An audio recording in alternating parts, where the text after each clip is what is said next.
And today's phrasal verb is to bounce back.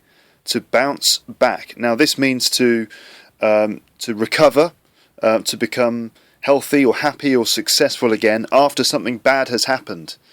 Let's see, for example, you might say, "Oh, did you hear about Paul? Yeah, his girlfriend dumped him. Yeah, his girlfriend left him. He's really upset. I'm very worried about him." Yeah, but don't worry, he'll bounce back. He usually does.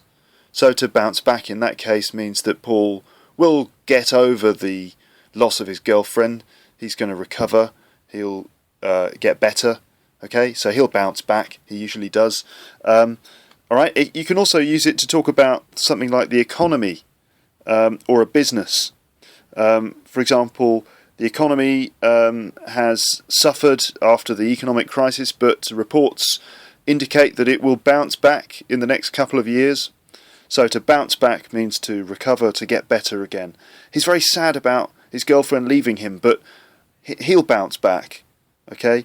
Or sport, you might use it in sport. For example, let's see, Andy Murray was 2 sets down against Federer, but he bounced back and ultimately won the game. Alright, so to bounce back, I guess bounce back is quite a literal phrasal verb. I mean, the meaning of it is fairly clear based on the words. The word bounce, of course, I mean, for example, if you drop a tennis ball, or if you throw a tennis ball on the ground, it will bounce and then come back. So to bounce back, it means the ball kind of returns to its original position because it hits the floor and comes back. So bounce back is fairly clear, I suppose. So that is one of the more literal phrasal verbs.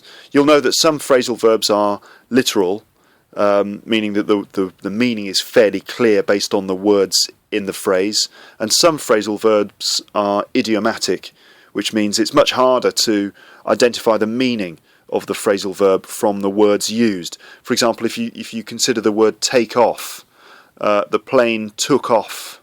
Is that a good example? Okay, let's say give up, to give up smoking. Give up, I mean, it's not obvious from the word give and the word up that means to quit, does it? Is it? I mean, for example, give, means to, you give a present, don't you?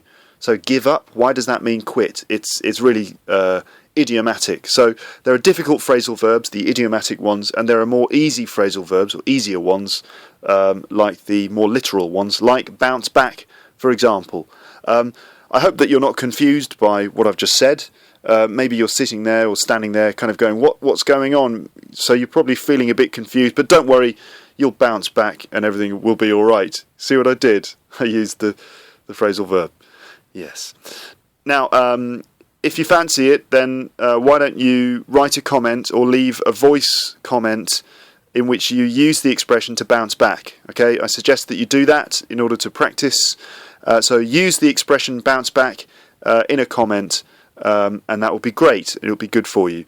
That's it for this one. There'll be another one of these tomorrow. Thanks for listening. Bye, bye, bye, bye, bye, bye.